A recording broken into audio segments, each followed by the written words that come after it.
जरूरी सूचना है आप सभी स्टूडेंट्स के लिए, स्टडी फॉर सिविल सर्विसेज का Android app Google play store में आ चुका है, उसको प्लीज तुरंत इंस्टॉल कर लीजिए। और अगर आप स्टडी फॉर सिविल सर्विसेज के सिर्फ ऐप से कोई भी कोर्स, कोई भी पीडीएफ परचेस करते हैं तो उसमें अप्लाई कूपन, अगर आप ज्ञान सर जो है आप उसमें अप्लाई करते हैं, ये कूपन कोड है, तो उसमें 20% फीस तुरंत माफ हो जाएगी, मतलब 20% डिस्काउंट तुरंत उसमें लग जाएगा। ज्ञान सर लिखना है, नॉर्मली ज्ञान सर, स्मॉल लेटर में है सब कुछ, कोई स्पेस नहीं, कोई कॉलम नहीं, सिर्फ ज्ञान सर, GYANSIR। इस तरह से अगर कूपन कोड लगाते हैं आप ऐप में बाई करने से पहले, जो अप्लाई कूपन वाले में आता है, तो 20% का डिस्काउंट तुरंत मिलेगा। वीडियो देखिए। नमस्कार साथियों, स्वागत है आप सभी का स्टडी फॉर सिविल सर्विसेज में। ये क्लास है हमारी मॉडर्न इंडिया की, और मॉडर्न इंडिया में टॉपिक हमारा चल रहा है यूरोपियन कंपनियों का भारत आगमन, जिसमें हम लोग पढ़ रहे हैं पुर्तगालियों को। टॉपिक चल रहा है पुर्तगाली गवर्नर। तो आज का जो हमारा पुर्तगाली गवर्नर है वो है नीनो डी कोना, 1529 से 1538। देखो, अल्फांसो डी अल्बुकर्क के बाद नीनो डी कोना पुर्तगाली गवर्नर था। इसने 1530 में सरकारी कार्यालय कोचीन से गोवा स्थानांतरित कर लिया, यानी गोवा ही सारी पुर्तगाली गतिविधियों का केंद्र हो गया, इनकी राजधानी बन गया। उसने 1534 में बेसिन, 1535 में दीव पर अधिकार किया। इसका गुजरात के शासक बहादुर शाह के बेसिन के विषय में लेकर समझौता हो गया, लेकिन वहां दीवार खड़ी करने के प्रश्न पर बहादुर शाह से पुर्तगालियों का झगड़ा हो गया। इस झगड़े में बहादुर शाह समुद्र में गिरकर डूब गया। ठीक है, आगे देखो। 1559 में दमन पर भी पुर्तगालियों ने अधिकार कर लिया। ठीक है, उनकी बस्तियों में दीव, दमन, सास्टी, बसई, चौल, बम्बई, सैंथोम और हुगली शामिल थे। यानी इतने क्षेत्रों को बसाया है पुर्तगालियों ने। दीव है, दमन है, सास्टी है, बसई है, चौल है, बम्बई है, सैंथोम और हुगली। ठीक है, ये सब पुर्तगालियों ने बसाए। 1538 में अदन पर तुर्की का प्रभाव हो गया। 1598 में दक्षिण पूर्व एशिया में आने के बाद अगले 20 वर्षों में डचों ने पुर्तगालियों को इस क्षेत्र से बाहर कर दिया, यानी डचों के साथ इनके युद्ध हुए।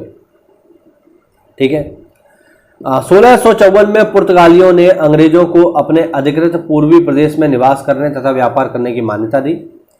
1641 में डचों ने पुर्तगालियों के महत्वपूर्ण मलक्का दुर्ग को जीत लिया।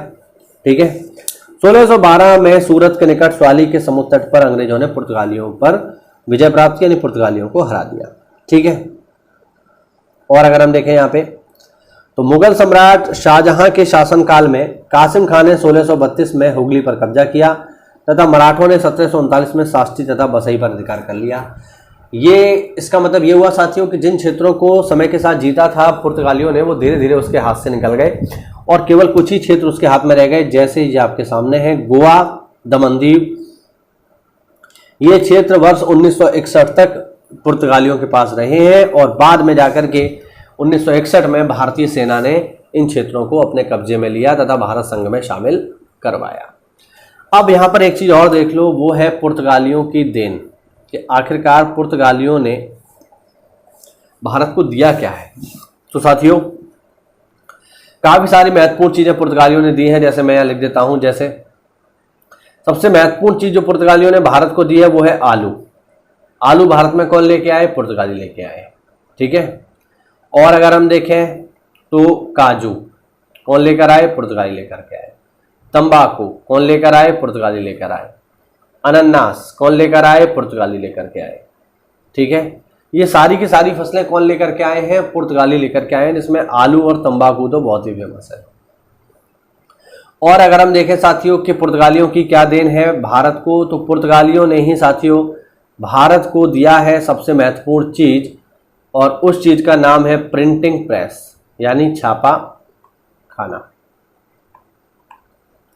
छापा खाना यानी प्रिंटिंग प्रेस भारत में पुर्तगाली ही लेकर के आए। पेपर में पूछा जाता है भारत में छापे खाने को कौन लेकर के आया, तो आप बताओगे पुर्तगाली। लेकिन छापे खाने को दुनिया भर में भारत में फेमस किसने कर दिया? तो वो है अंग्रेज, ध्यान रखना। तो भारत में छापे खाना कौन लेकर के आया है? पुर्तगाली लेकर के आए हैं, उन्हीं की कृपा से आया है। और विभिन्न फसलों को भी भारत को लाने में इनका प्रमुख योगदान है। तो ये हुआ साथियों आज का हमारा टॉपिक, जहां पर हमने बात करी पुर्तगालियों की। आगे हम बात करेंगे, जो अगला हमारा टॉपिक रहेगा साथियों वो रहेगा डचों के बारे में, और डच एवं उनकी संस्कृति को समझेंगे। भारत में इनकी जो क्रियाविधि है उसको जानने का प्रयास करेंगे। चलिए मिलते हैं अगली क्लास में, तब तक के लिए जय हिंद, जय भारत, वंदे मातरम।